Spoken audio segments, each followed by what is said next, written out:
परमहंसास्वादित चरणकमलचिन्मकरन्दाय भक्तजनमानस निवासाय श्रीरामचन्द्राय गंगातरंगरमणीयजटाकलापं गौरीनिरन्तरविभूषितवामभागं नारायणप्रियमनङ्गमदापहारं वाराणसीपुरपतिं भज विश्वनाथम् अंजनानंदनं वीरं जानकीशोकनाशनं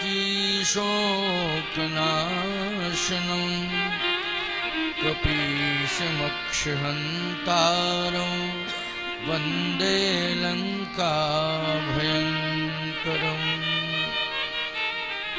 गिरायरथजलवीचशं कहियत भिन्न न भिन्न वंदहु सीताराम पद जिन्हि परम प्रिय खिन्न एक भरोसो एक बल एक आस विश्वास एक राम घनश्याम हित चातक तुलसीदास। बोलिए श्री सीतानाथ भगवान की जय, श्री रामेश्वर नाथ भगवान की जय, श्री हनुमान जी महाराज की जय। जय जय सीताराम। श्री राम जय जय राम। राम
रामचंद्र भगवान की जय। श्री रामेश्वर नाथ भगवान की जय। उपस्थित महान भाव, श्रद्धामयी देवियों, अभी आप साध्वी अमृतानंदमयी मानस समीक्षा के द्वारा परम भक्त श्री नारद जी महाराज का चरित्र श्रवण कर रहे थे। भगवान के अवतार हेतु, जन्म के हेतु के मूल में नारद जी महाराज भी हैं। एक बड़ी अच्छी बात आपको बताएं, दिन की सभा में आपने श्रवण किया था कि महाराज मनु और शत्रुपा जी ने जो तपस्या की है नैमिषारण्य में, उस तपस्या के परिणाम स्वरूप निर्गुण ब्रह्म सगुण बन के अवतरित हुआ। एक कारण ये भी है, आप लोगों ने राम जी के जन्म का कारण तो सुना होगा, लेकिन क्या कभी आपने रावण के जन्म का भी कारण सुना? राम जी की महिमा को मंडित करने के लिए रावण ने विपक्ष की भूमिका का निर्वाह किया कि नहीं किया? विपक्ष की भूमिका, और विपक्ष बड़ा मजबूत बना के तैयार किया उसने। भारत का तो विपक्ष बहुत कमजोर है, विपक्ष बन ही कहां पाया। विपक्ष मजबूत होना चाहिए। बिना सबल विरोधी दल का प्रजातंत्र खतरा पैदा कर देता है। बिना सबल विरोधी दल का प्रजातंत्र, बिना ब्रेक का मोटरसाइकिल हो, चाहे बिना ब्रेक की कोई कार हो, कोई भी वाहन हो बिना ब्रेक का। अच्छा ईमानदारी से बताओ, बिना ब्रेक का वाहन और बुढ़ापे की शादी और बिना सबल विरोधी दल का प्रजातंत्र, ये इंसान को श्मशान तक पहुंचाने के लिए सुपरफास्ट ट्रेन का काम करता है।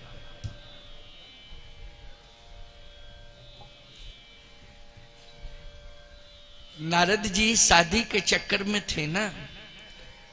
देखो, शादी करना कोई गलत बात नहीं है।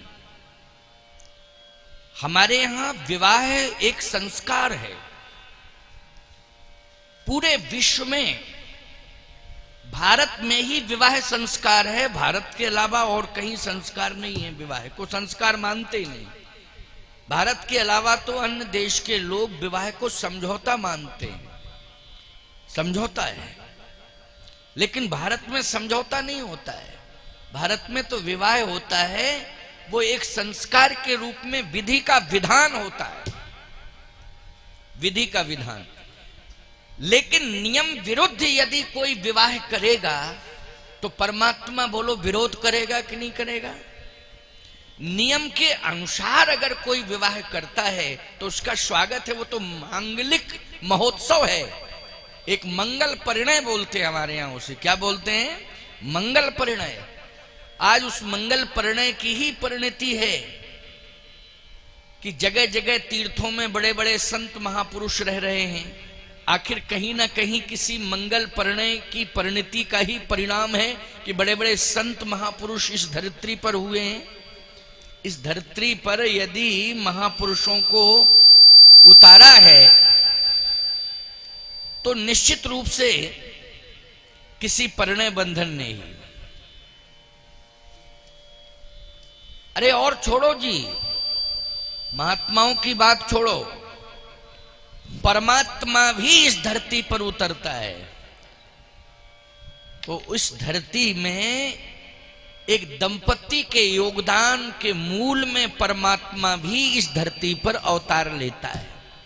उसमें भी एक दंपति का योगदान होता है कि नहीं?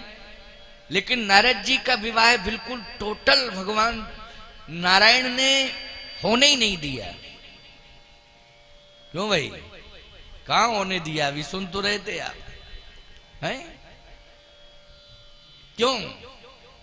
जब नारायण अपना विवाह करा सकते हैं, भोले बाबा का भी करवा दिया जबरदस्ती दूसरा विवाह उन्होंने। पहले सती जी के साथ हुआ था, लेकिन वो घटना घटी कि सती यज्ञ में जल करके खाक हो गई अपने पिता के यहाँ, दक्ष प्रजापति के यहाँ। तो भगवान समाध्यस्थ हो गए भोले बाबा। उन्होंने कहा ये झंझट है, क्योंकि पत्नी तो थी सती मेरी, लेकिन मेरी बात नहीं मानती थी।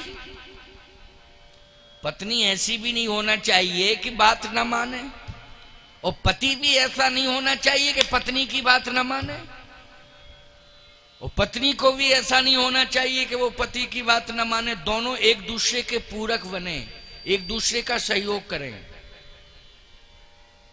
पति पत्नी प्रेम से रहें। पति पत्नी में जब प्रेम होता है तो परमात्मा अपने आप प्रकट होता है। लेकिन प्रेम में उपासना होनी चाहिए। उपासनात्मक प्रेम की परिणति ही परमात्मा का प्रादुर्भाव है। उपासनात्मक प्रेम की परिणति, एक बार फिर सुन लो, उपासनात्मक प्रेम की परिणति ही परमात्मा का प्रादुर्भाव। इसलिए उपासनात्मक प्रेम होना चाहिए। पति पत्नी में उपासनात्मक प्रेम, जब एक दूसरे के ग्रंथि बंधन में बनते हैं, पति पत्नी ग्रंथि बंधन में जब बंधते हैं, तो प्यारे उस समय जानते हो कन्या को लक्ष्मी रूपा कहा जाता है। ये लक्ष्मी है, बोलो कहा जाता कि नहीं? पति को विष्णु कहा जाता है। इसका मतलब है कि पति विष्णु है, पत्नी कौन है? लक्ष्मी है। लक्ष्मी नारायण के रूप में ही समाज उन्हें उस समय देखता है।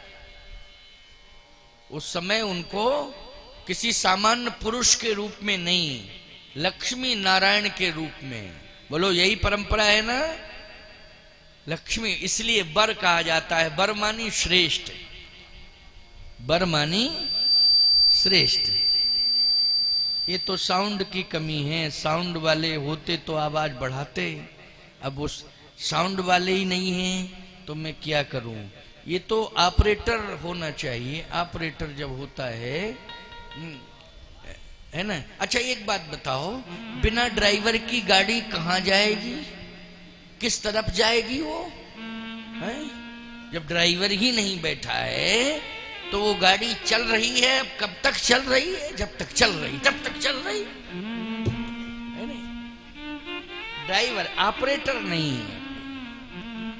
फिर भी कोई बात नहीं, मैं तो प्रयास पूरा कर रहा हूं कि मेरी आवाज तुम्हारे तक पहुंच जाए, है ना? प्रयास मेरा है। लेकिन नहीं हमारी आवाज पहुंच रही तो ये सिंहासन को बीच में रख दो, तो दोनों तरफ कवर हो जाएगा। पीछे के लोग भी और आगे के लोग भी सुन लेंगे, है ना? मेरा तो प्रयास है, पूरा पूरा प्रयास है। सुनिए, बहुत आनंद से सुनो।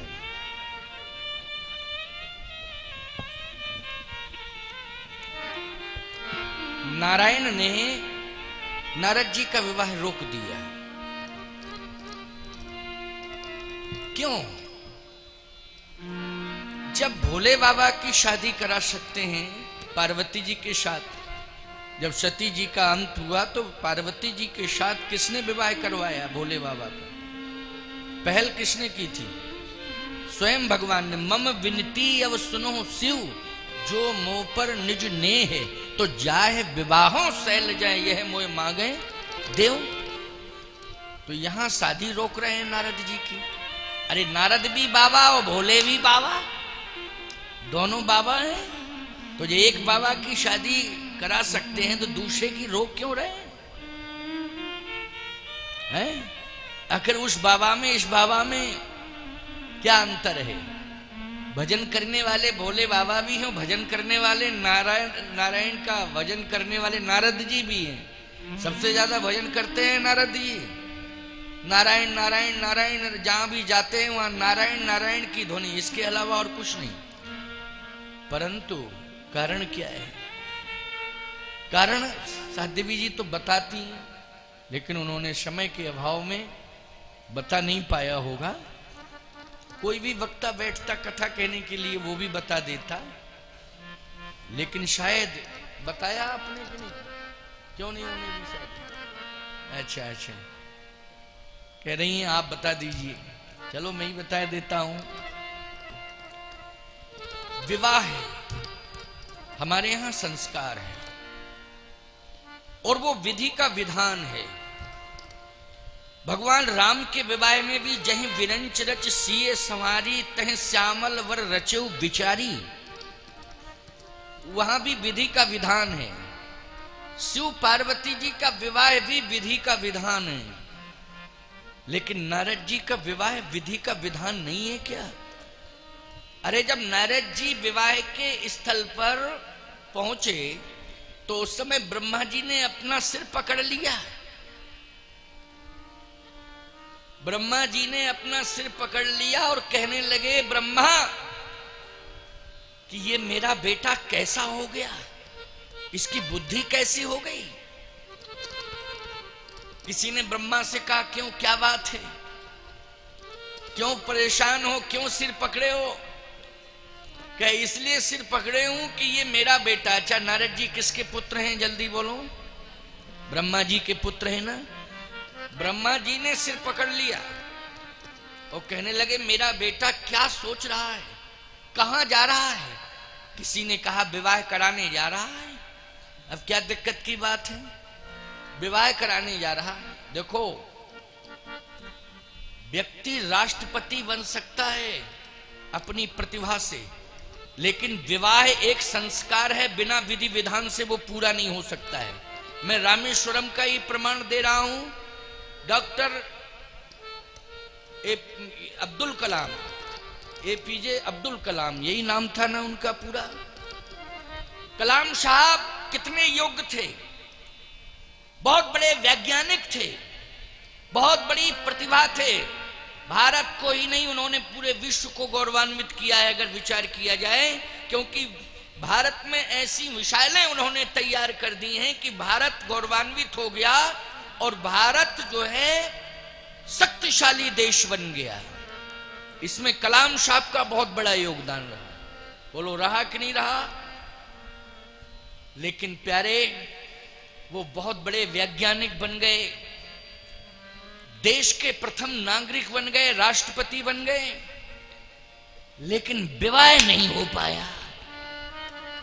क्यों भाई? हो पाया क्या? क्यों? विधि का विधान है ये। इसको पुरुषार्थ से मत जोड़ा करो, ये पुरुषार्थ सापेक्ष नहीं है, ये विधि के विधान पर डिपेंड करता है। बोलो करता है कि नहीं करता है? किसके विधि के? वाजपेयी जी बहुत बड़े बुद्धिजीवी नेता हमारे देश के, और आदर्श नेता, साधारण नहीं, पंडित श्री अटल बिहारी वाजपेयी जी। लेकिन प्यारे, जिंदगी भर अविवाहित रहे। वो विधान विधि के द्वारा सुनिश्चित नहीं हुआ। एक रिक्शा चलाने वाले की शादी हो जाती है, बोलो हो जाती है कि नहीं? मजदूरी करने वाले मजदूर की 2-2, 4-4 शादियां हो जाती हैं।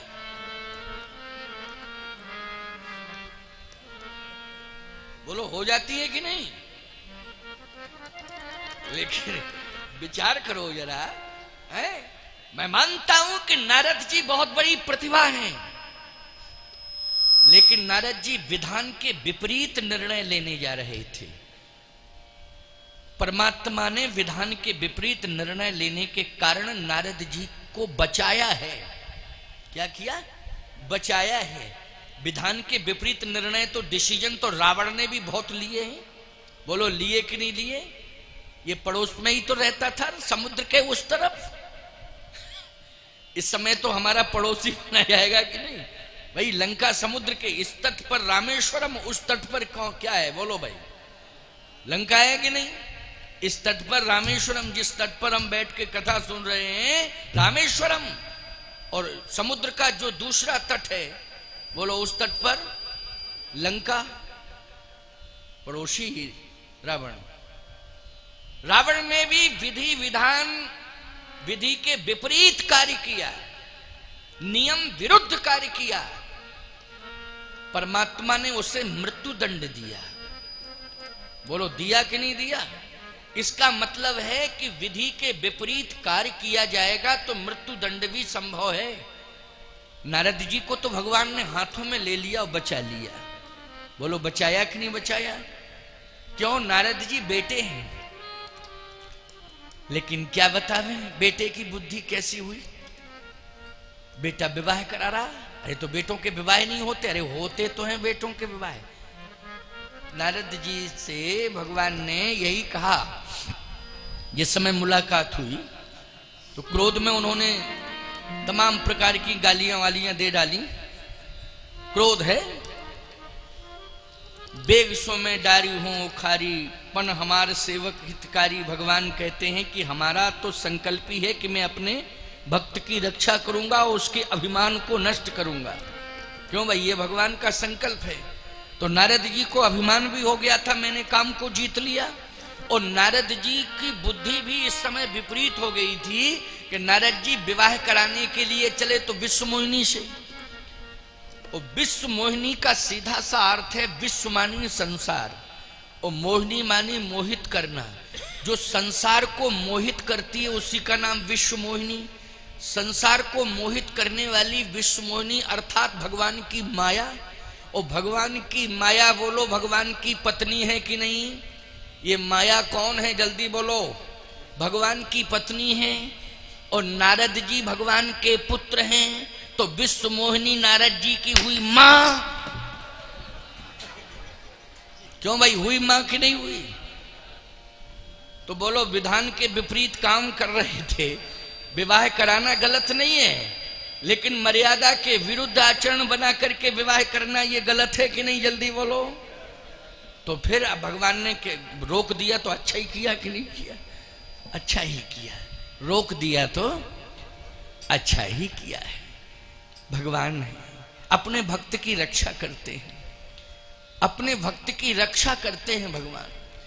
गोस्वामी जी ने एक बड़ी अच्छी अर्धाली ली, ये रामचरितमानस ग्रंथ, इसमें सुंदर अर्धाली है। अर्धाली मानी चौपाई। अर्धाली के भाव इतने सुंदर। भगवान कहते हैं करहु सदा तिनकी रखवारी, करहु सदा तिनकी रखवारी, करहु सदा तिनकी रखवारी, करहु सदा तिनकी रखवारी।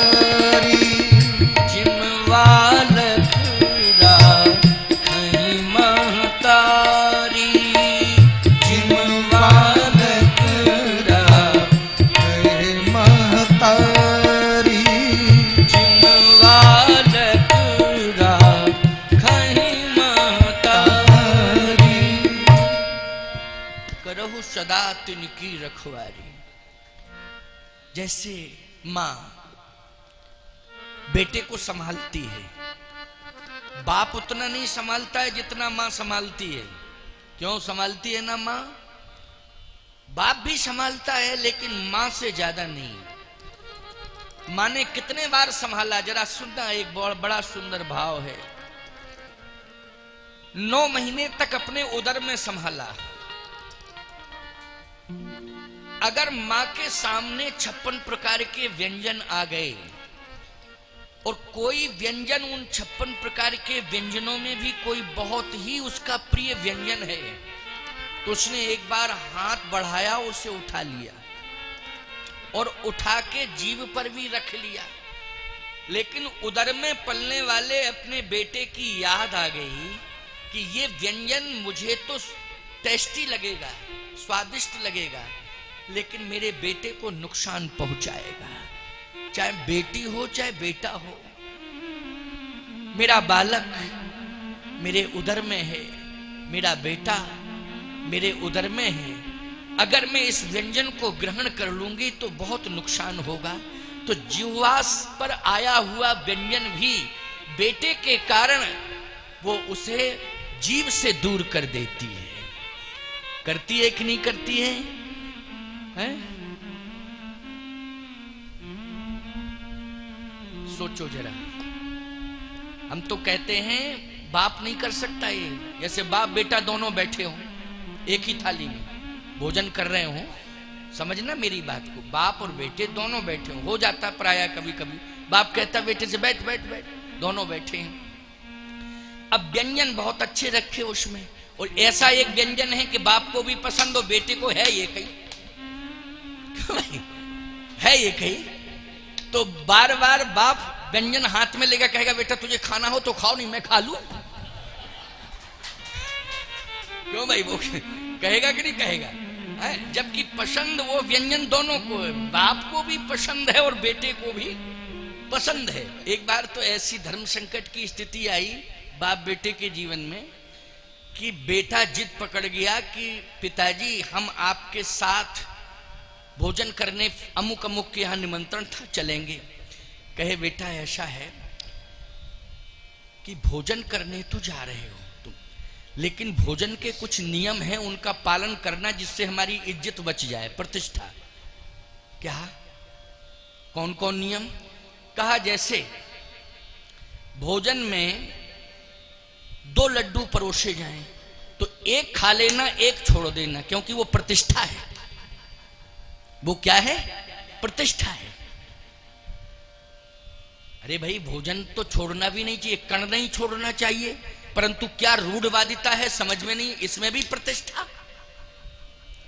भोजन का एक कण थाली में छोड़ना बहुत बड़ा अपराध है, समझ लो प्यारे। आप कहोगे महाराज किसी को खिला देंगे, किसको खिलाओगे? अरे कोई भी जीव जंतु को, जानवर को खिला देंगे। नहीं, खिलाना है तुम्हें तो जूठा क्यों खिला रहे हो? खिलाने की भावना ही है तो उसे स्वच्छ खिलाओ ना। बोलो, जिसे तुम जूठा खिला रहे हो अगर अगले जन्म में उस योनि में तुम जाओगे और तुम्हें जूठा मिलेगा तो क्या सोचो जरा, परिकल्पना करो तुम पे क्या बीतेगी। बोलो क्या बीतेगी। इसलिए नहीं, भोजन उतना ही लो जितना तुम्हारे अंदर ग्रहण करने की क्षमता हो। अन्न को कभी बर्बाद नहीं करना चाहिए। लेकिन उस बाप ने कह दिया कि बेटा अगर 2 लड्डू हों तो एक खा लेना एक छोड़ देना, दोनों मत खाना, क्योंकि वो प्रतिष्ठा है। अब लड्डू परोसे गए साहब। अब वो बेटे को इतना टेस्टी लड्डू लगा कि दूसरा भी खाने को तैयार। अब वो बार बार लड्डू देखे, वो बाप को देखे, लड्डू देखे, बाप को देखे। बाप बोला क्या बात है? बेटा बोला बात यह है प्रतिष्ठा खा जाऊं, मेरा मन कर रहा है। अरे राम राम राम राम, सोचो जरा, बड़ी विडंबना है। लेकिन प्यारे, जहां मां आ जाएगी सामने, वहां मां अपनी प्रतिष्ठा को दांव पे लगा देगी, लेकिन बेटे की प्रतिष्ठा को नहीं जाने देगी। जंतु को, जानवर को खिला देंगे। नहीं, खिलाना है तुम्हें तो जूठा क्यों खिला रहे हो? खिलाने की भावना ही है तो उसे स्वच्छ खिलाओ ना। बोलो, जिसे तुम जूठा खिला रहे हो अगर अगले जन्म में उस योनि में तुम जाओगे और तुम्हें जूठा मिलेगा तो क्या सोचो जरा, परिकल्पना करो तुम पे क्या बीतेगी। बोलो क्या बीतेगी। इसलिए नहीं, भोजन उतना ही लो जितना तुम्हारे अंदर ग्रहण करने की क्षमता हो। अन्न को कभी बर्बाद नहीं करना चाहिए। लेकिन उस बाप ने कह दिया कि बेटा अगर 2 लड्डू हों तो एक खा लेना एक छोड़ देना, दोनों मत खाना, क्योंकि वो प्रतिष्ठा है। अब लड्डू परोसे गए साहब। अब वो बेटे को इतना टेस्टी लड्डू लगा कि दूसरा भी खाने को तैयार।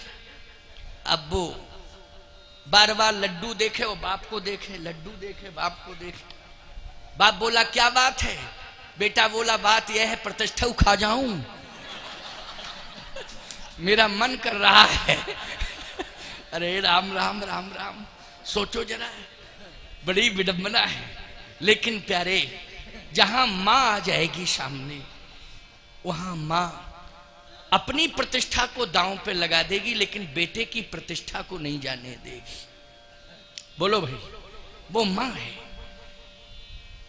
अनंत कष्टों का वर्ण करने के बाद जब इस धरित्री पर संतान आती है तो सबसे पहले मां ही उठा के हृदय से लगाती है। जबकि आप सब जानते हो कि उस समय जिंदगी और मौत की लड़ाई लड़ी जाती है। लेकिन ऐसी कंडीशन में जहां जिंदगी और मौत की लड़ाई लड़ी जा रही हो, लेकिन जैसे ही बेटा हो चाहे बेटी हो धरती पर आया, उठा के हृदय से लगा लेती है, वो मां है। अगर जनवरी की ठिठुरती ठंडी है और बेटे ने बिस्तर गीला कर दिया तो मां गीले पर लेट गई, रात भर सूखे पर अपनी छाती पर बेटे को सुलाया। बोलो सुलाया कि नहीं? क्यों? मेरे बेटे को ठंडी न लग जाए, इस समय ठंडी बहुत पड़ रही है, मेरे बेटे को ठंडी प्रभावित न कर दे। तो स्वयं गीले पर लेट गई, रात्रि भर ठंडी सहती रही, लेकिन अपने बेटे को हृदय पर सुलाए रही। वो मां है। इतना प्यार क्या पिता दे सकता है? बोलो, जितना मां देती है। चम्मच में दूध भी रखा तो 10 बार फूंक लिया कि कहीं दूध गर्म ना हो, बेटे के मुंह में छाले ना पड़ जाए। बोलो कितना सोचती है मां, कितना सोचती है। और सुन लो, बेटा छोटा है, मां गृह कार्य में संलग्न है, मान लीजिए भोजन ही बना रही है, चलिए अब वो इस कंडीशन में है कि बेटे को संभाल नहीं सकती है, क्योंकि हाथ गीले हैं, आटा लगा रही है, आटा गूंथ रही है, हाथ गीले हैं और बेटे को संभाल नहीं सकती। वो बेटा रो रहा है तो वो अपने पति की ओर देखती है, वो कहती है 10 मिनट के लिए इसको संभाल लो, केवल 10 मिनट के लिए। तो वो भी कहता है क्यों नहीं, बिल्कुल। वो उठाता है बेटे को, क्योंकि रो रहा है। वो उठाया, बाप ने हाथ में लिया, लेकिन रोना बंद नहीं किया उसने। फिर उसने हिलाया जुलाया, हुआ है, रहुआ है, बहुआ है, जाने क्या क्या कौन कौन सी भाषाएं बोलते रहते हो उसको छुपाने के लिए, लेकिन वो चुपता नहीं है। सुनो, वो चुपता नहीं है, उसके रोने का एक्सीलेटर बढ़ता ही जाता है। एक्सीलेटर ही है भाई, क्यों भाई? रोने वाला तेज गति से वो रोना शुरू करता है, वो चुपता नहीं है। तब पिता अपने आपा को खो देता है। बोलो खो देता है कि नहीं? और रसोई में झुंझला के अपनी संतान को ले जाता है, कहा संभालो, इसने बुद्धि खराब कर दी मेरी, यही कहता है वो। लेकिन धन्य है वो मां, जैसे ही बेटे को रोता देखती है तो हाथ में हाथ धो करके आती है और हाथ में लेती है बेटे को। तो बेटा रो रहा था, लेकिन मां के हाथ में जैसे ही आया, बेटा सोने लगा, रोना बंद, सोना शुरू। बोलो ये किसके हाथों की ताकत है? जल्दी बताओ। ये मां के हाथ की ताकत है। तो भगवान कहते हैं मैं अपने भक्त को मां बन के संभालता हूं, पिता बन के नहीं। करऊं सदा तिनकी रखवारी और जिम बालक राखें महतारी। यहां बाप नहीं बना परमात्मा, बोलो क्या बना? भक्त की रक्षा के लिए मां बना, मां, बाप नहीं बना। जबकि वो परम पिता है। बोलो है परम पिता कि नहीं? पिता नहीं, परम पिता है। लेकिन वो क्या बनता है नारद के लिए? मां बनता है। बोलो बनता है।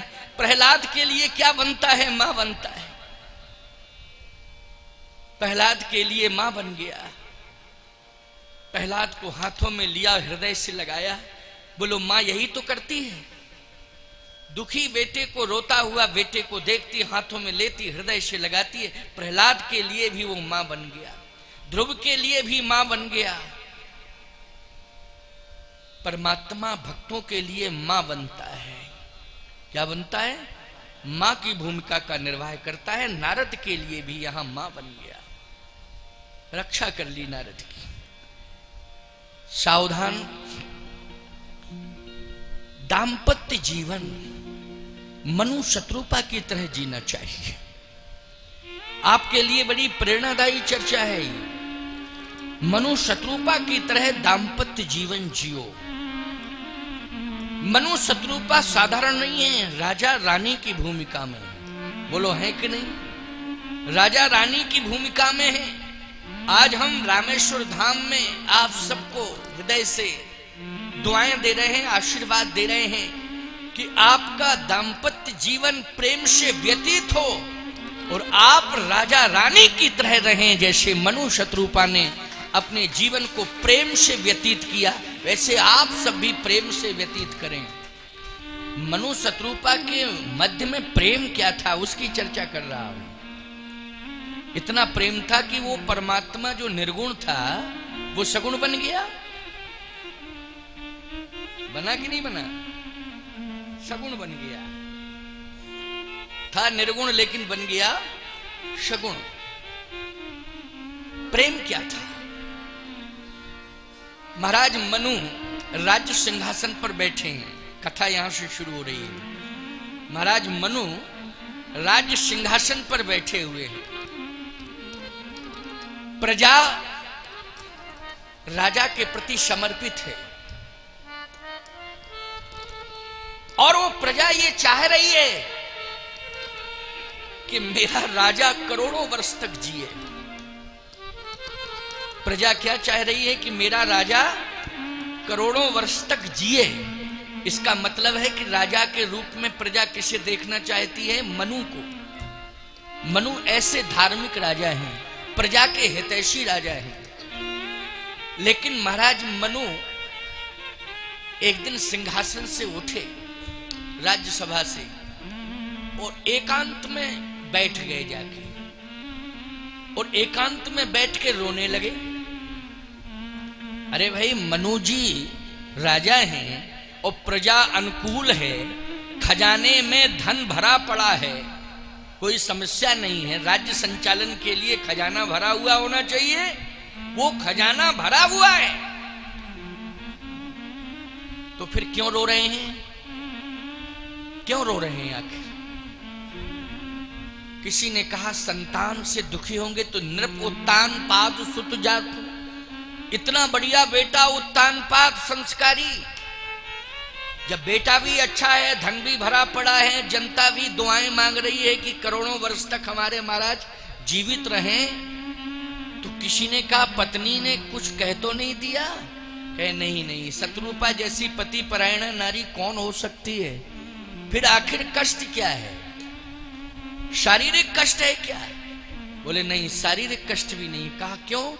जो संयमी जीवन, जो संयमित जीवन जीता है, जो संयमित जीवन जीता है वो रोगी नहीं होता है, और जो असंयमित जीवन जीता है वो रोगी होता है। महाराज मनु का संयमित जीवन है, इसलिए संयमित जीवन जीने वाले महाराज मनु ईमानदारी से बताओ निरोगी हैं? वो रोगी हो ही नहीं सकते, निरोगी हैं।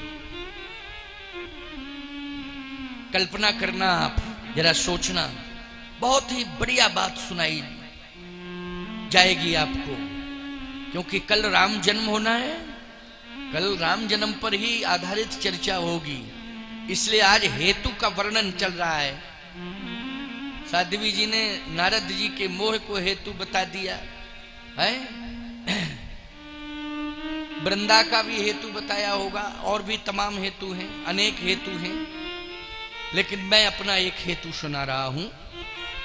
और चिंता मत करना, वैसे तो 8:30 बजे तक, लेकिन मैं लेट आया तो 9 बजे तक कथा कहूंगा, ठीक है ना? और भूख लग रही हो तो बगल में भोजन कर लो, फिर बैठ जाना, मैं यहीं बैठा रहूंगा तब तक। अगर तुमको इतनी तसल्ली ना हो तो कोई बात नहीं है, लेकिन नहीं, 9 बजे भोजन प्रारंभ हो जाएगा। रात्रि का प्रसाद जो है 9 बजे ग्रहण कर लेना। कल तो 10 बजे हुआ था ना, आज 9 बजे, कल 8:30 बजे और परसों 8 बजे। क्या दिक्कत की बात है? थोड़ा सा समझौता करके चलना पड़ेगा, है ना? अच्छा, जाना कहाँ है? रहना तो यही है ना, खाना यहीं, रहना यहीं, सोना यहीं। अच्छा एक बात बताओ, भोजन करने आए हो कि कथा सुनने आए हो? कथा सुनने के लिए आए हो कि नहीं आए हो? भोजन तो तुम्हें घर में ही बहुत बढ़िया मिलता है।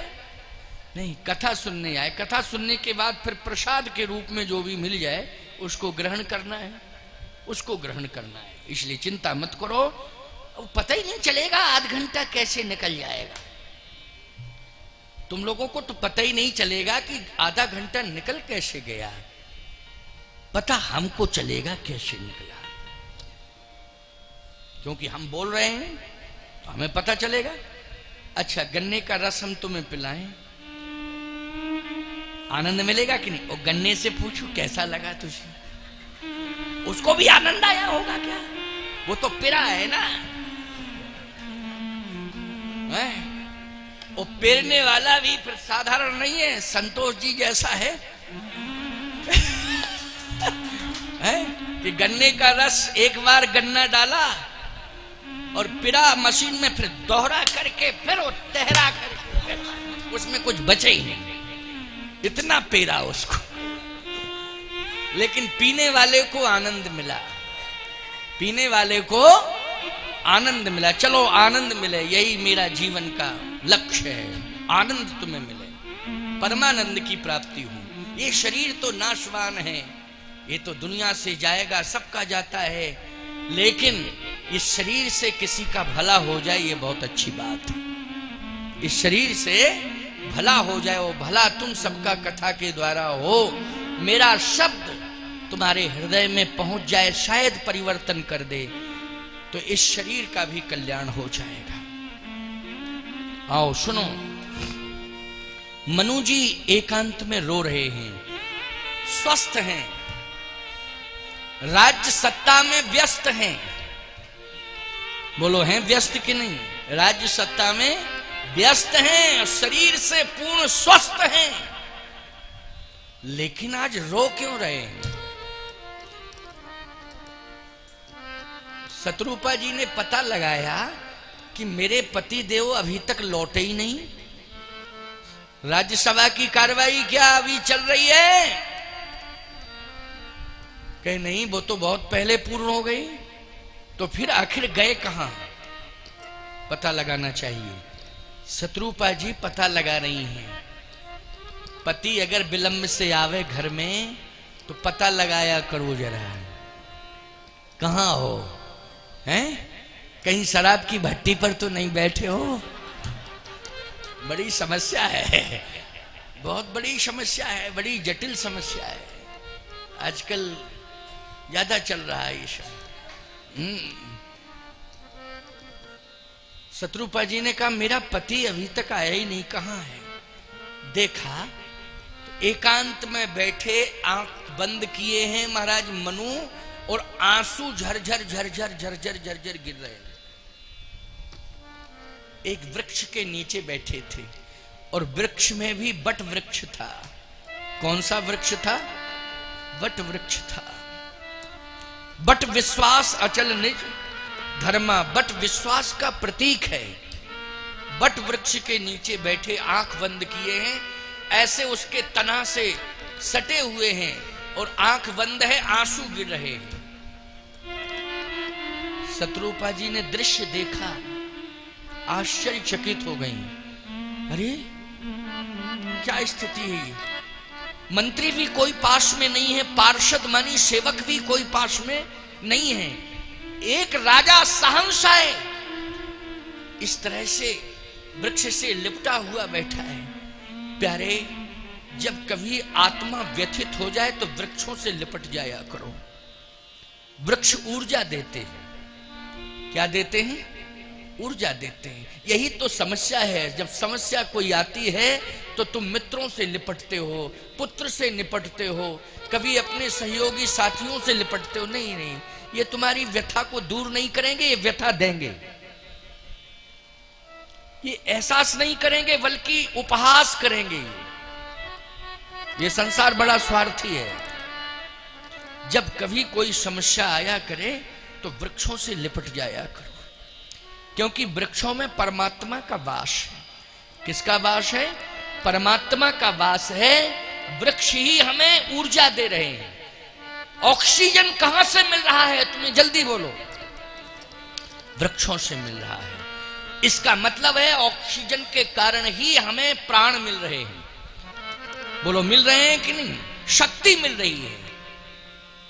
तो प्यारे, वृक्षों में ताकत बहुत है। वृक्षों से लिपटा करो, वृक्षों से प्यार किया करो। जितना ज्यादा तुम वृक्षों से प्रेम करोगे उतना ही तुम्हारे अंदर शक्ति आती जाएगी। तुम बहुत बड़े महापुरुष बन जाओगे वृक्षों से प्यार करते करते। ये मैं अनुभव की बात बता रहा हूं आपको। आजकल लोग ईंट पत्थर से ज्यादा प्यार करते हैं, वृक्षों से नहीं करते हैं। बोलो, ईंट पत्थर। कितने लोगों ने बगीचे कटवा दिए, प्लाटिंग कर दी, बगीचे के बगीचे साफ हो गए, हजारों लाखों पेड़ साफ हो गए।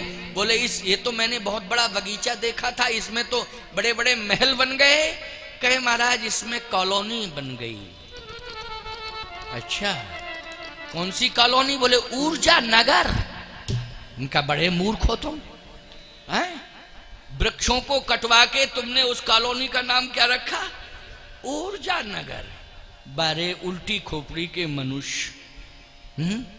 वृक्षों को कटवा के ऊर्जा नगर बनेगा वहां? क्या बात है, ऊर्जा नगर उसका नाम रखा। महाराज मनु वृक्ष से लिपटे हुए थे, बरगद के वृक्ष से लिपटे हुए थे और रो रहे थे। उन्होंने पत्नी से भी कुछ नहीं कहा, पुत्र से कुछ नहीं कहा, धन आदि को नहीं देखा, वृक्ष को देखा, उसी से लिपट गए। शत्रुपा जी ने जाके चरण पकड़ लिए। शत्रुपा जी ने चरण पकड़ लिए, कहा, स्वामी आखिर इतने दुखी क्यों हैं आप? कारण क्या है? आंख खुल गई, देखा मेरी पत्नी मेरे पास आ गई। क्यों दुखी हैं आप? क्या पुत्र ने कुछ कहा? प्रजा ने कुछ कहा? कोई बीमारी हावी हो गई? कहा नहीं नहीं। फिर मैं दुखी हूं। क्यों? इसलिए होए न विषय विराग, होए न विषय विराग,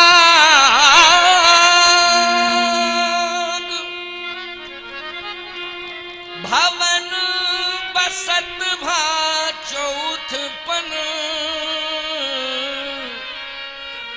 हृदय बहुत दुख लाग, जन्म गयऊ हरि भगति बिन,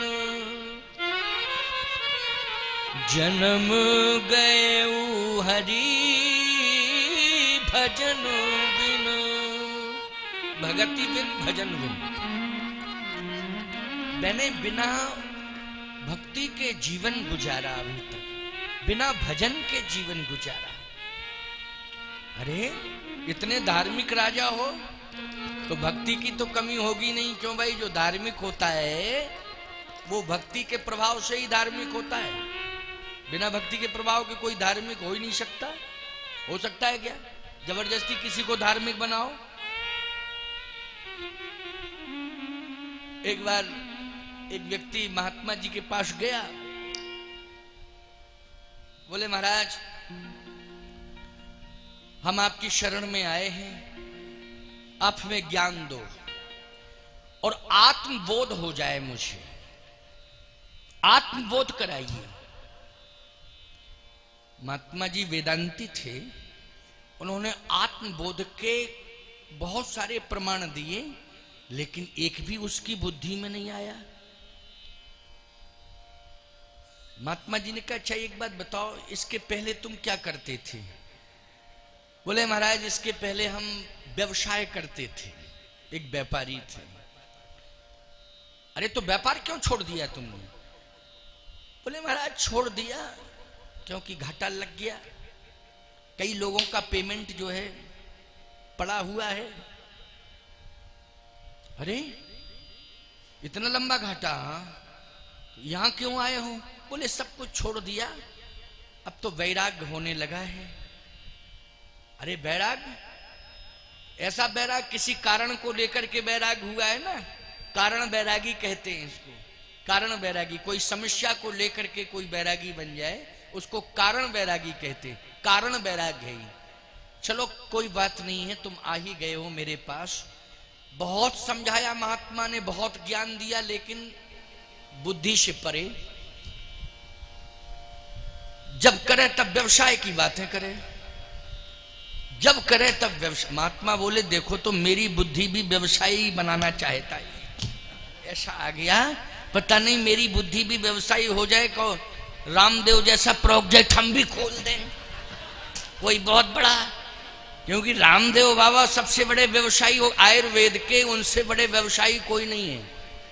आयुर्वेद का बोलो भाई, सबसे बड़ा व्यापार इस समय कौन कर रहे हैं? न डाबर फैल, वैद्यनाथ फैल, ओझा फैल, झां फैल, सब फैल। पतंजलि हैं, पतंजलि। चलो भाई, आयुर्वेद से संबंधित है, आपको विश्वास है तो हम किसी प्रकार की कोई टिप्पणी नहीं करेंगे, लेकिन बहुत लंबा व्यवसाय, लंबा व्यापार है। अब तो उसमें व्यस्त हो गए बाबा जी। महात्मा बोले मैं तो भजन करता था, लेकिन मेरा दिमाग अस्थिर हो गया, इसी के कारण हुआ। एक दिन महात्मा बोले तुम यहां से चले जाओ, चले जाओ। बोले महाराज आप ही को लेके जाएंगे जहां जाएंगे, हम अकेले नहीं जाएंगे अब कहीं। अच्छा, मेरे पीछे पड़ गया। एक दिन क्या हुआ कि उस कुटी के सामने, महात्मा की कुटिया के आश्रम के सामने से किसी की आत्मा विश्वात्मा में विलीन हो गई थी, तो उसका अंतिम शरीर स्वरूप जा रहा था श्मशान की ओर। महात्मा जी ने कहा चलो अब इसको भी साथ में ले चलें, वहीं कम से कम मरघट पर तो ज्ञान इसको हो ही जाएगा। हो जाएगा कि नहीं, संजोग की बात। हजारों लोग उसके साथ थे, सब आंखें बंद किए रो रहे थे। उसके शरीर में, पार्थिव शरीर में आग लगाई गई, धू धू करके शरीर जल के खाक होने लगा। सारे लोग आपस में चर्चाएं कर रहे थे, ब्रह्म सत्यम जगन मिथ्या, वास्तव में इस जगत में कुछ नहीं, एक दिन तो जाना ही पड़ता है, एक दिन तो शरीर नाशवान जाएगा ही जाएगा, आज ये गया कल हम जाएंगे, परसों और कोई, इस तरह से क्रम आपस में चर्चा कर रहे थे। वो चेला भी आंख बंद किए था। महात्मा ने सोचा कि देखो अब इसकी समझ में आ गई कि सब मिथ्या ही है, सब मिथ्या है। महात्मा ने कहा आंख खोल, समझ में आया, कुछ समझ में आया तेरे? बोले हाँ आ गया। क्या? बोले हाँ लकड़ी का धंधा बहुत अच्छा चलेगा। अरे राम राम राम राम, अंत में यही समझ में आया कि लकड़ी का धंधा बहुत अच्छा चलेगा। यार याद रखो प्यारे, जीवन में हम राज्य के प्रति, संपत्ति के प्रति, अपने सम्मान के प्रति प्रभावित ना हो। हम एक बार आत्मचिंतन करें कि हमने सब कुछ किया है, लेकिन हमने भगवान के लिए कुछ नहीं किया। किसके लिए? भगवान के लिए कुछ नहीं किया। ये शरीर भी चाहता है कि हमें भगवान से जोड़ो, केवल भोगों से ही मत जोड़ो, इस शरीर को भगवान से भी जोड़ो। एक भोगों से जुड़ने का भी एक टाइम होता है प्यारे। उस टाइम के निकलने के बाद इस शरीर को किससे जोड़ना चाहिए? बोलो जल्दी। भगवान से जोड़ना चाहिए। महाराज मनु कहते हैं चतुर्थ अवस्था में प्रवेश कर चुका हूं, अब ये शरीर कहता है कि राज्य भोगों से दूर हो जाओ, राज्य भोगों से दूर हो जाओ। अब तो इस शरीर को किससे जोड़ो? भगवान से जोड़ो। जन्म गयो हरि भजन बिन, अब मैं भजन करना चाहता हूं। शत्रुपा जी ने कहा मैं स्वागत करती हूं, आप भी भजन करें और मैं भी भजन करूंगी। वो भी राज्य से प्रभावित नहीं है शत्रुपा। पत्नी ऐसी होनी चाहिए, पति पत्नी के एक ही विचार होना चाहिए, होना चाहिए कि नहीं? इससे क्या होता है? संतान में रामत्व के संस्कार आते हैं। हमारा पुत्र श्री राम जैसा आदर्शवादी होगा। कब होगा राम जैसा आदर्शवादी? जब हमारे जीवन में प्रवृत्ति होनी चाहिए। कैसी प्रवृत्ति होनी चाहिए? हमारी प्रवृत्ति परमात्मा के प्रति समर्पित हो जाए, हमारी प्रवृत्ति भोगों के प्रति आकर्षित ना हो, हमारी प्रवृत्ति परमात्मा के चरणों से जुड़ जाए। तो याद रखना, परमात्मा के चरणों से जब हम जुड़ जाएंगे तो हमसे जो लोग जुड़े होंगे वो भी परमात्मा से जुड़ जाएंगे। जैसे पुत्रवती ज्योति जग सोई, रघुपति भगति जासु सुत होई, रामायण का ही तो प्रमाण है। महाराज मनु ने कहा कि सुनो शत्रुपा, तुम भी भजन करना चाहती हो? हाँ, लेकिन मैं महलों में भजन नहीं करूंगा, मैं तो नैमिषारण्य जाऊंगा। अच्छा, नैमिषारण्य के बारे में ही क्यों सोचा मनु जी ने? चित्रकूट चले जाते, अयोध्या चले जाते। महाराज मनु प्रतिष्ठानपुर के राजा हैं। प्रतिष्ठानपुर के पास में इतना बड़ा तीर्थ है कि तीर्थों का राजा है प्रयाग। तीर्थों का राजा, जितने तीर्थ हैं आर्यावर्त में, जितने तीर्थ हैं उनके राजा कौन है? जल्दी बोलो। ये रामेश्वरम धाम, 4 धाम में रामेश्वरम धाम भी, इनके भी राजा कौन है? तीर्थराज प्रयाग, इनके भी राजा वही हैं, प्रयाग जी। प्रतिष्ठानपुर प्रयाग से लगा हुआ है। अभी भी सरकारी रिकॉर्ड पुराना देखिए आप, तो झूसी का ऊपर वाला भाग है वो प्रतिष्ठानपुर में ही माना जाता है। प्रतिष्ठानपुर में रिकॉर्ड में रिकॉर्डेड है अभी भी प्रतिष्ठानपुर। झूसी जो है गंगा के उस पार, इधर इलाहाबाद अब प्रयागराज हो गया ना, उधर जो झूसी वाला भाग है उसके ऊपर वाला भाग प्रतिष्ठानपुर है। तो अब बताओ भाई, रहना चाहिए था उन्हें प्रयाग में, क्योंकि प्रतिष्ठानपुर के राजा हैं तो उनको प्रयाग में रहना चाहिए था।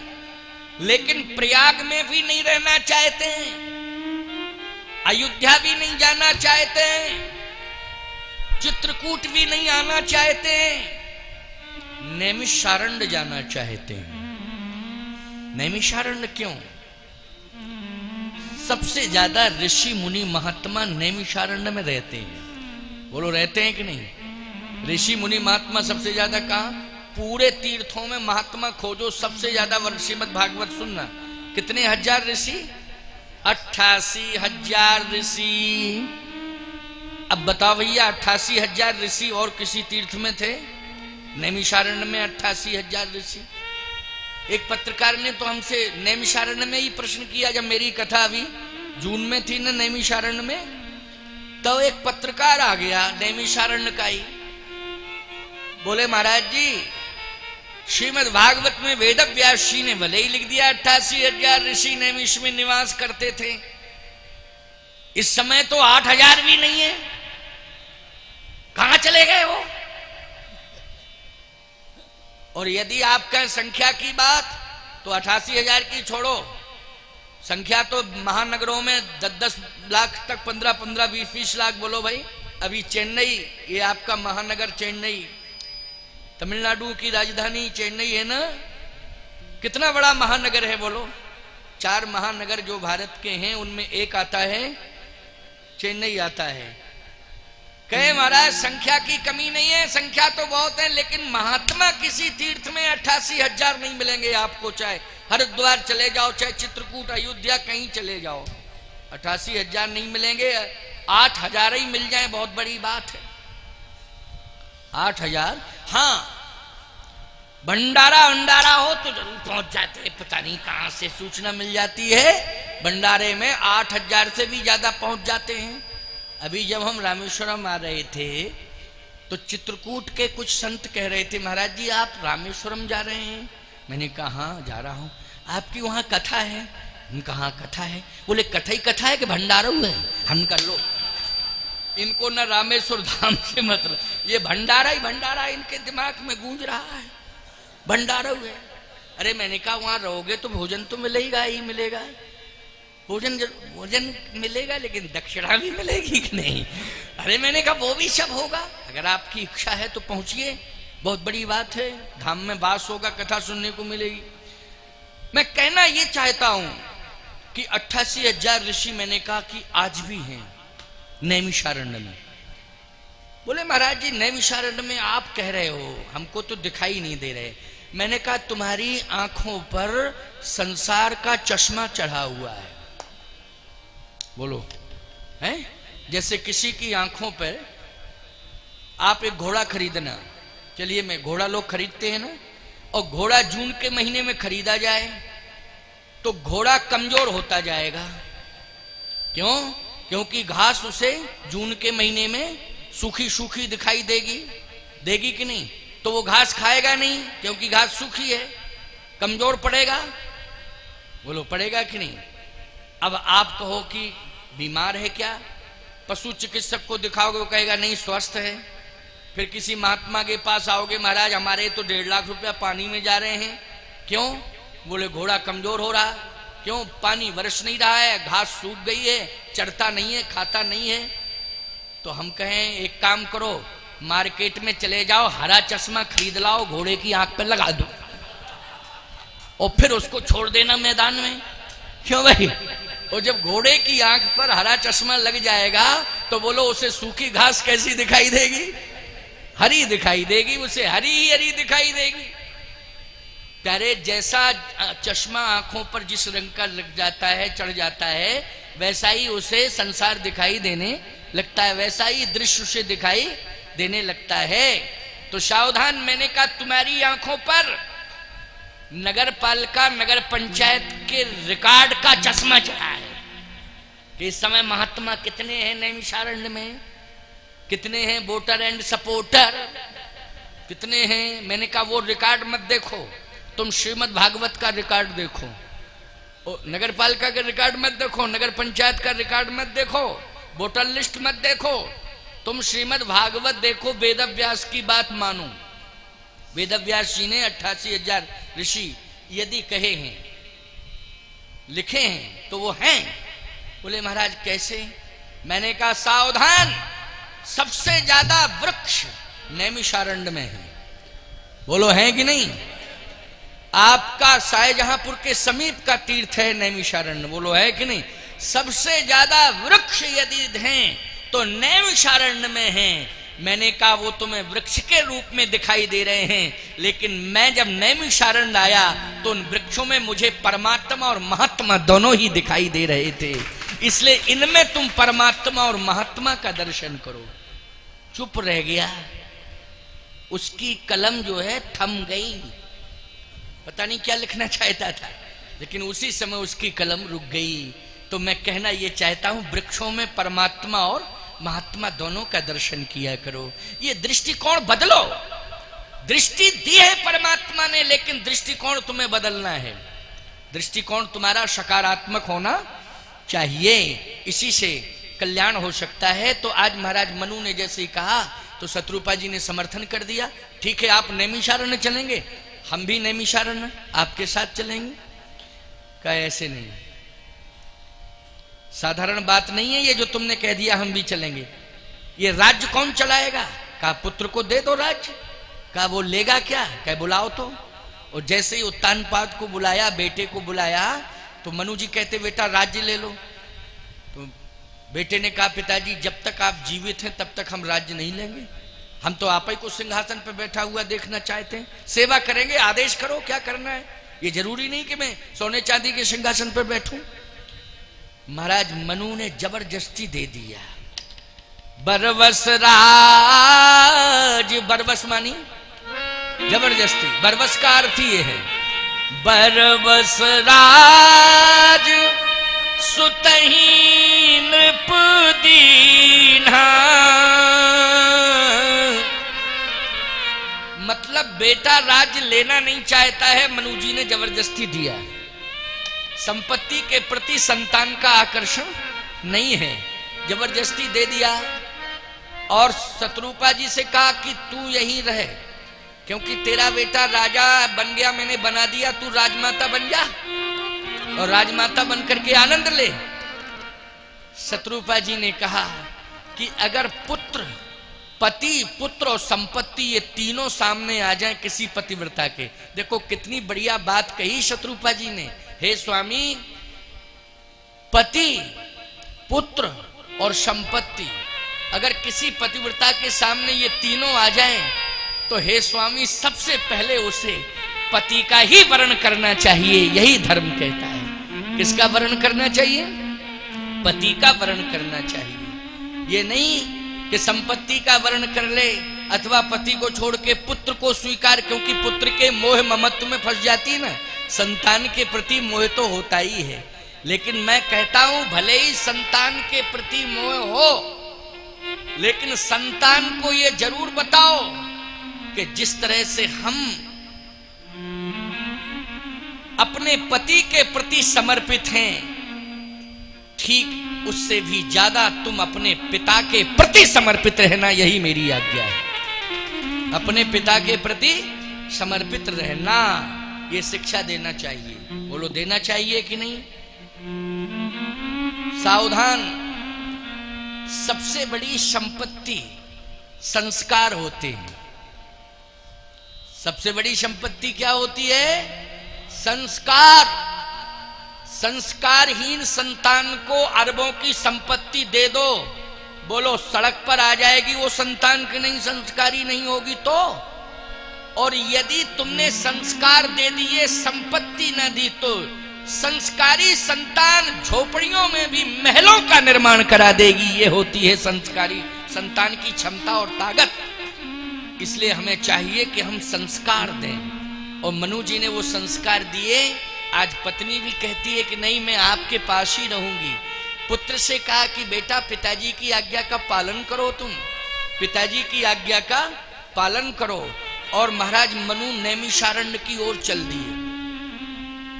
गोस्वामी जी कहते हैं, बरवस राज सुत नृप दीना, नारी समेत गवन बन कीना, पंथ जात सोहत मत धीरा,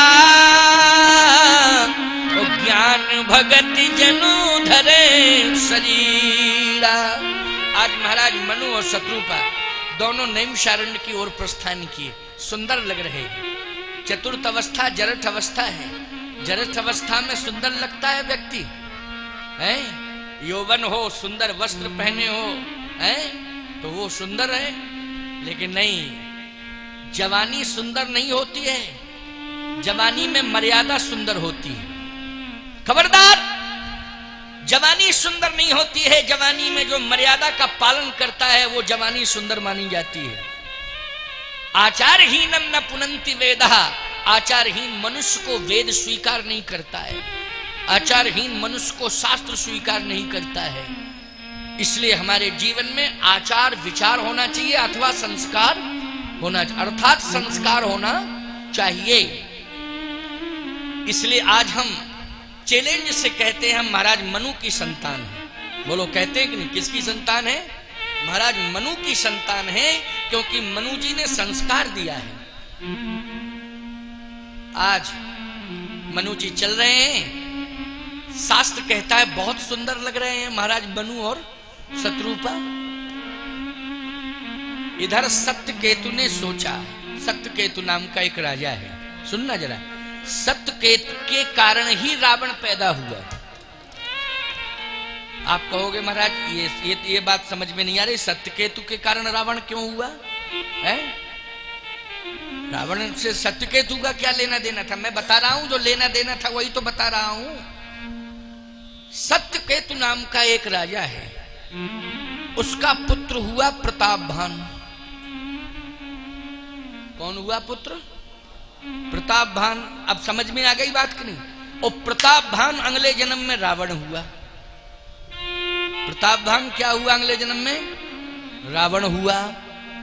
तो जब सत्यकेतु का बेटा प्रतापभान अगले जन्म में कर्म बिगड़ा, अगले जन्म में प्रतापभान क्या बन गया? रावण बन गया। तो सत्यकेतु की लिंक हो गई रावण से कि नहीं? बोलो भाई, हुई? आपने कहा हुई। और मैं कहता हूं महाराज मनु के कारण तपस्या से निर्गुण ब्रह्म सगुण बन के नैमिष में आया। वो वही सगुण ब्रह्म वचन देता है कि मैं आप अयोध्या के राजा दशरथ होंगे और शत्रुपा जी कौशल्या जी होंगी और मैं बेटा बन करके आऊंगा। तो इसका मतलब है कि मनु शत्रुपा के कारण राम आए और सत्यकेतु के कारण रावण आया। आखिर सत्यकेतु कहां गड़बड़ हुआ? दंपति के कारण ये मिस्टेक हुई, दंपति पत्नी के कारण। आप कहोगे महाराज कैसे? तो मैं प्रमाण दे रहा हूं, सुन लो। जैसे एकांत में जाके रो रहे थे महाराज मनु, तो शत्रुपा जी गई थी। इतनी लोकप्रियता बड़ी नैमिषारण्य में कि देवता पुष्पों की वर्षा करने लगे।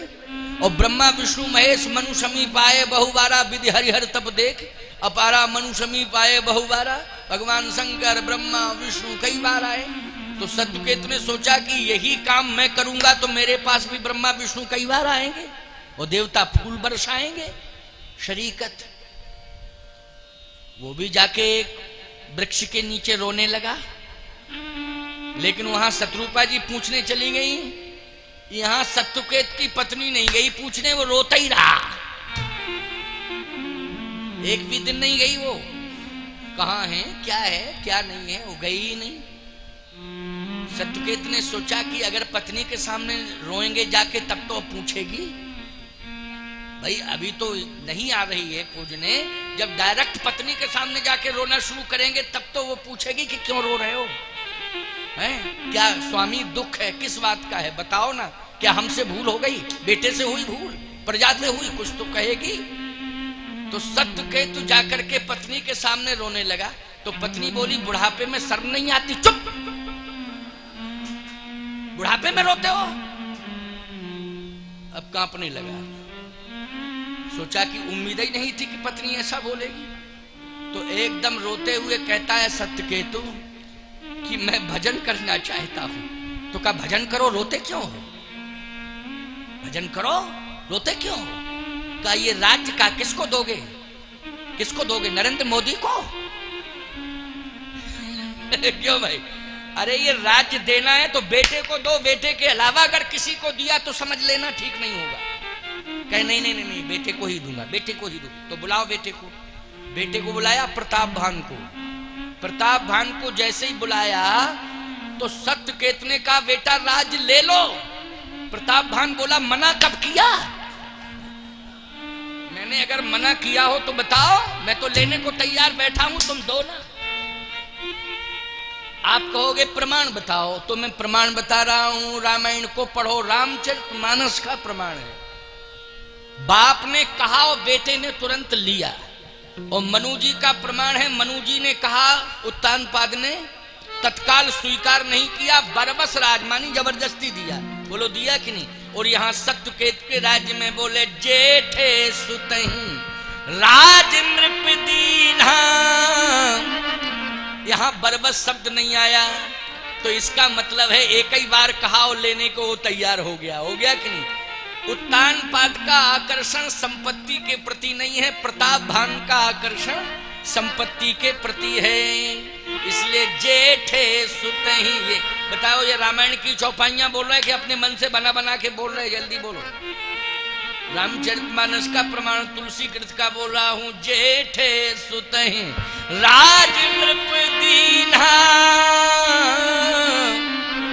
अब सत्यकेत सोचा कि जब वन की ओर जाएंगे तो मेरी पत्नी मेरे साथ चलेगी। तो सत्यकेत कहता है मैं वन में जा रहा हूं। पत्नी बोली सब दे चुके हो तो क्या करोगे, रुक के जाओ जाओ। तो देखो भाई प्रमाण दे रहा हूं कि अकेला गया है। बोले हरि हित आप कवन बन कीना।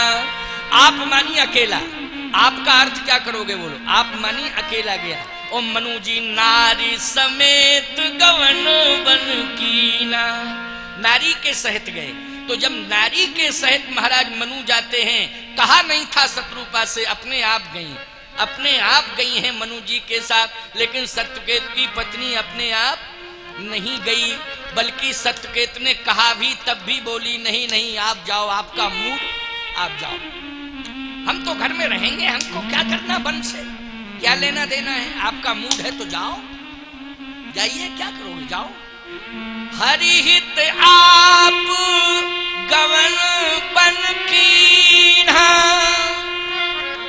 अकेला गया, रोता हुआ गया। और और याद रखना, वन में रोते रोते जिंदगी बिताई सत्यकेतु ने, और सत्यकेतु की पत्नी ने प्रतापभान बेटे के साथ रसमलाई खाके जिंदगी गुजारी। बोलो, अरे राजमाता है तो व्यंजन मिले होंगे कि नहीं मिले होंगे? बोलो, जब बेटा राजा बन गया तो बोलो सत्यकेतु की पत्नी राजमाता बन गई कि नहीं? प्रतापभान की माँ राजमाता, तो बोलो राजमाता को रसगुल्ला रसमलाई मिले होंगे कि नहीं छानने घोंटने को? है? लेकिन वन में क्या मिला होगा सत्यकेतु को? कल्पना करो, कंद मूल फल के अलावा पत्तों की सैया पे सोया होगा, झरनों का पानी पिया होगा उसने। बोलो पिया कि नहीं? झरनों का पानी पिया होगा, पत्तों की सैया पे सोया होगा, और जिंदगी भर उसने वन में रो करके गुजारे। जो शेष जीवन रह गया था वो सारा शेष जीवन उसने रो करके बिताया। इससे सिद्ध हो गया शत्रुपा जी ने अपने पति के साथ तपस्या करके बिताया, और सत्यकेतु की पत्नी ने पुत्र के साथ जीवन बिताया रहकर, और रो रो करके सत्यकेतु ने जंगल में अपना शेष जीवन बिताया। इससे सिद्ध होता है कि शत्रुपा जी के मनु जी के जीवन में अनुकूलता है, और सत्यकेतु उसकी पत्नी के जीवन में प्रतिकूलता है। बोलो है प्रतिकूलता कि नहीं?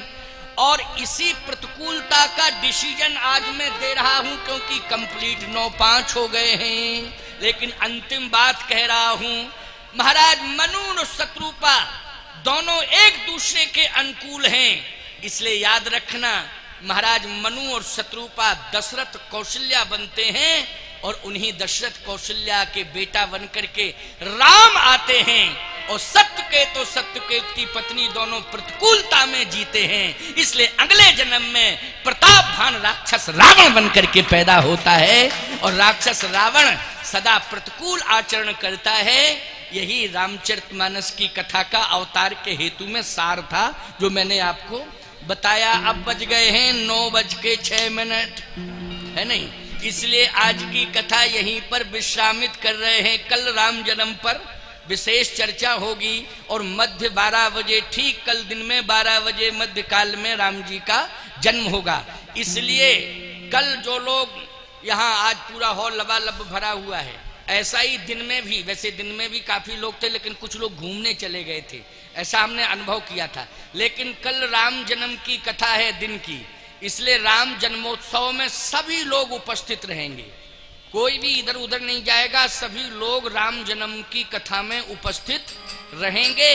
क्योंकि अभी आप सबको यहाँ लगभग मेरा ख्याल है कि 22 तारीख तक रहना है, 22 तारीख तक रहना है, सभी को 22 तक रहना है, तो 20 तक मैं रहूंगा। 2 दिन तो वैसे भी मिल रहे हैं, लेकिन कल राम जन्म पर विशेष रूप से आप सबकी उपस्थिति नितांत आवश्यक है, इस बात पर ध्यान रखना। और ठीक 12 बजे, 9 बजे से कथा प्रारंभ होगी, 12 बजे राम जन्मोत्सव हो जाएगा, और 12 बजे के बाद भी कथा चलेगी, तो वो कथा 1 बजे तक, 1:15 बजे तक चलेगी। इसके बाद भंडारा होगा, प्रसाद होगा, तो ध्यान रखना, क्योंकि 12 बजे जन्म कराना जरूरी है।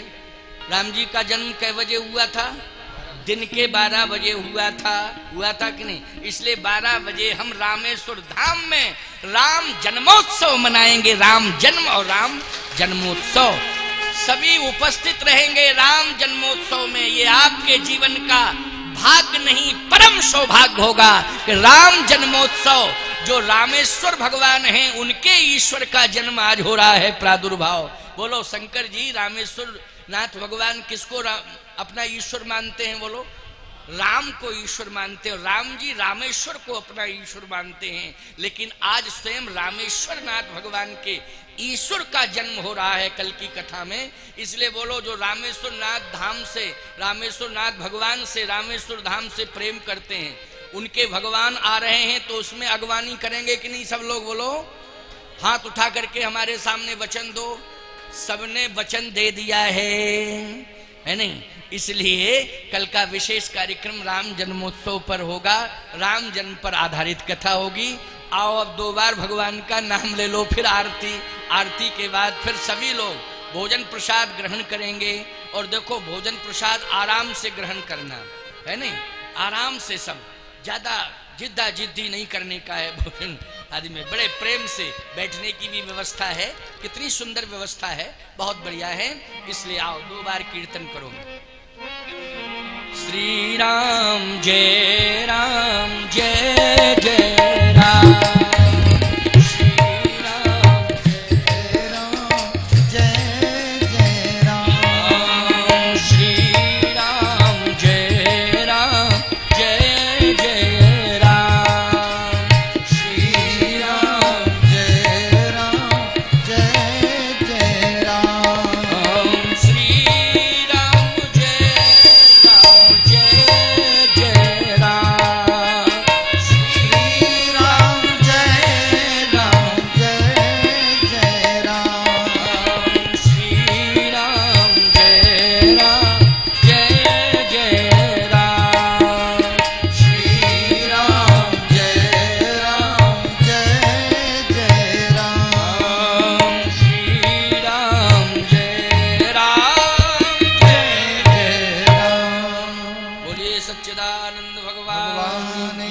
रामेश्वर धाम की जय। जय जय सीताराम। नमः पार्वती पतये हर हर महादेव।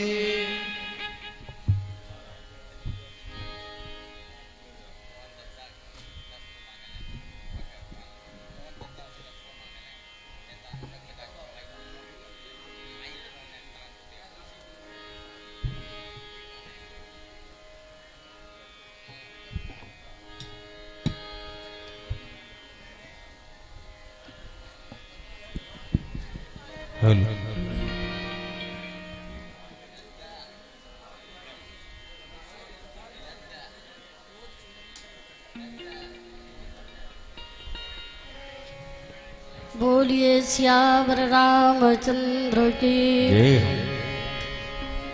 एक आवश्यक सूचना है, हमारे रामकथा अमृत वर्षा के प्रेरक आयोजक भाई संतोष कुमार गुप्ता जी का आग्रह है कि जिन लोगों को चुनरी बांटी गई है, जब तक यहाँ आप लोग कथा श्रवण पान करते हैं उस चुनरी को धारण करके ही यहाँ पधारेंगे। वंदनीय हमारी माता है, और जैसा कि स्वामी जी के द्वारा उद्घोषित किया गया, कल रामेश्वर धाम में श्री राम जी का जन्म और जन्मोत्सव दोनों का आनंद हम आप सब लोगों को उठाना है। तो सुबह से ही आप लोग बड़ी तैयारियां कर लेंगे। हमारी वंदनीय माताएं थोड़ा सा आगे रंगोली का भी रूप दे देंगी, और कुछ तैयारियां रहेंगी जिनके लिए हमारे संतोष भाई हम लोगों से व्यक्तिगत मिलकर उन तैयारियों का सुझाव हमारे भाइयों के द्वारा प्राप्त करेंगे और तैयारियां की जाएंगी। कल न केवल आप लोगों को चुनरी धारण करके आनी है, बल्कि जिन माताओं के पास, जिन भाइयों के पास पीले वस्त्र हों, जैसे हमारी वंदनीय माताएं कुर्ता और प्लाजो वगैरह पहन रही हैं, या सूट वगैरह पहन रही हैं, या साड़ियाँ पहन रही हैं, तो अगर पीली हैं तो आप लोग धारण करके आएंगी। हमारे भाइयों के पास शर्ट, टी शर्ट, कुर्ता वगैरह अगर पीला है तो पहन कर आएंगे, जिससे कि लगे एक उत्सव का एक अलग रूप दिखाई दे रहा है। और हो सके तो अपने साथ पुष्प भी लेकर आइएगा। कल थोड़ा सा प्रसाद का एक अलग रूप दिया जाएगा दिन के प्रसाद का, और क्या रहेगा वो हम लोग बैठ के आपस में उसका वो बनाएंगे। तो आइए, ये निर्देश आप लोगों के लिए आगामी आयोजन और उत्सव के निमित्त हैं। हम आप सब भगवान की मंगलमयी आरती में सम्मिलित हों, अपने जीवन को कृतार्थ करें।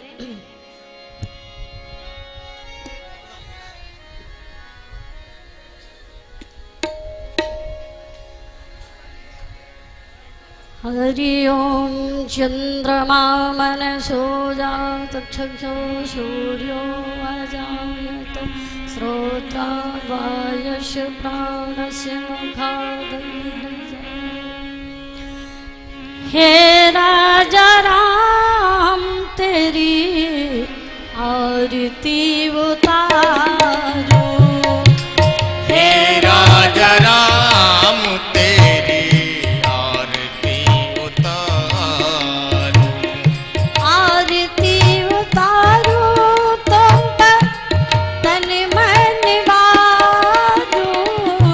आरती उतारो तुम पे तन मन वारो। आरती उतारो तुम पर तन मन वारो। आरती उतारो तुम पे तन मन वारो। हे राजा राम तेरी आरती उतारो। हे राजा राम तेरी आरती उतारो। कनक सिंहासन राम जी राजे।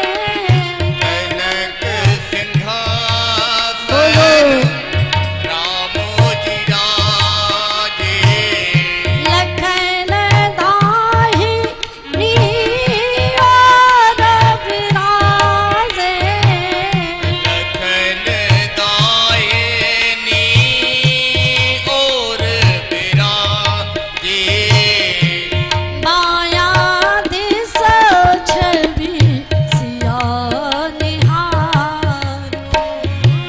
माया दिस छवि सिया निहार।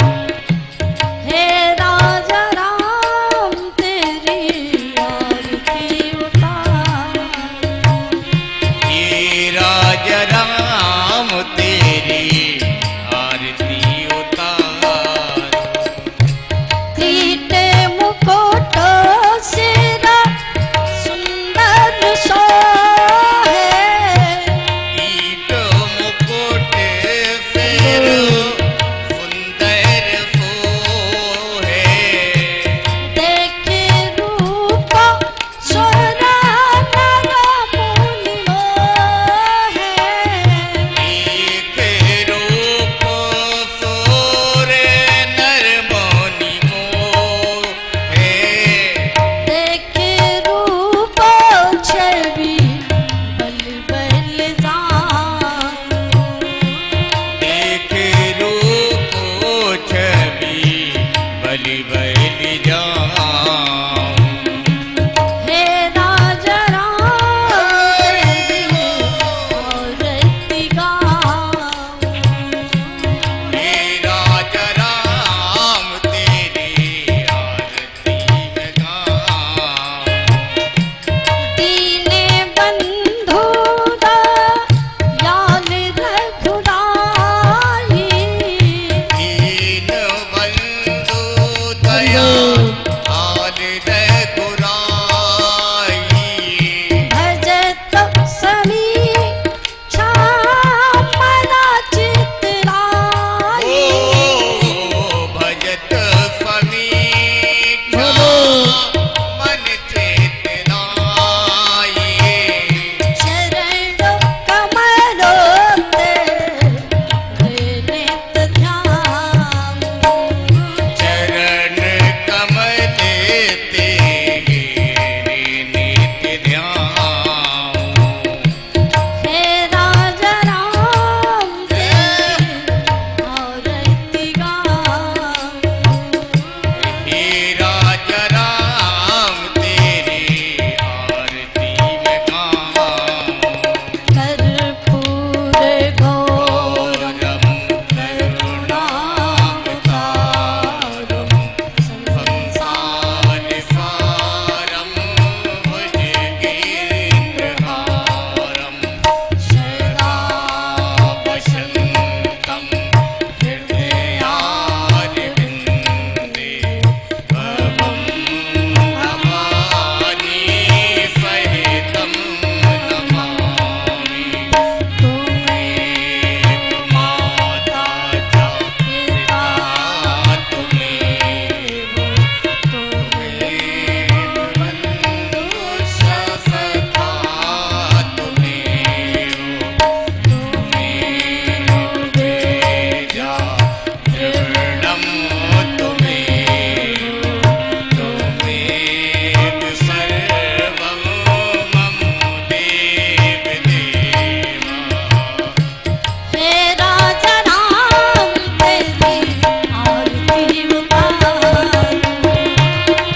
राजा राम तेरी आरती मैं गाऊं। आरती उतारूं तुम पर तन मन वारूं। आरती उतारूं तुम पे तन मन वारूं। आरती उतारूं तुम पे तन मन वारूं। आरती उतारूं तुम पे तन मन वारूं। हे राजा राम तेरी आरती उतारूं। हे राजा राम तेरी आरती उतारूं। तेरी आरती उतारूं। तेरी आरती उतारूं। तेरी आरती उतारूं। तेरी आरती उतारूं। राजा रामचंद्र भगवान की। सभी लोग हाथों में पुष्प लें और पुष्पांजलि।